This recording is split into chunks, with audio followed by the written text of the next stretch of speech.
Welcome again to ASP.NET Core tutorial. In this video we will learn about getSection method. Let's open Visual Studio.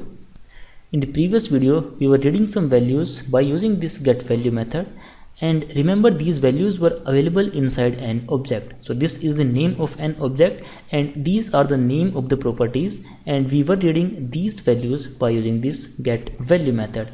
Now here you can notice that we are repeating this code again and again. We are using this new book alert over here.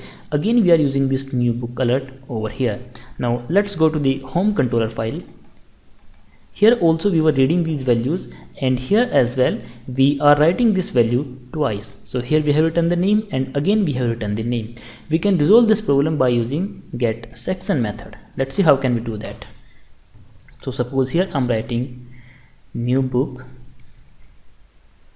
and by using this configuration field dot I can call getSection, and in this section I can simply pass the name of my key. So the name of the key is new book alert this time. Perfect. Now all the values, all the keys that we have written into this object, all of them will be available in this new book. Instead of using this configuration field to read the values of this particular display new book alert or this book name, we can simply use this new book object. So instead of using this configuration, this time we can use this new book, and we do not need to write this name again. We can simply use the name of our property. Let's save the changes. Again put a breakpoint over here and run this application in debug mode. So here in the new book we have the entire section, and in this section we have the key and the path. Then let's focus on the values. So in the first one we have false, and then in the second value we have the name of our book. Let's click on the continue button. Let's stop this application and let's use the same thing into our view file. Over here we can use the same configuration. Let's create a code block over here. Let's copy the code from our home controller. Let's copy this line, go back here. Now we can simply use this.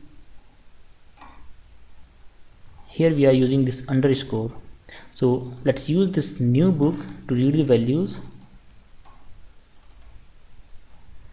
and we can simply remove this object name like this. Perfect. So we can comment this code from this home controller, and let's update the values into the app settings file. Let's make it true. Let's save all the changes and run this application in debug mode. And here you can notice that the alert box is visible onto UI. You can also apply this getValue method in the same line of this getSection. How can we do that? Suppose I do not want to write the code in two lines and I only need this boolean value. So I can simply use this getValue method over this getSection method into our same line. And this time the type of this new book variable will be boolean, because now we are reading this display new book alert value. This is how you can use this getSection method into your code. That is all in this video. Thank you for watching. Have a great day.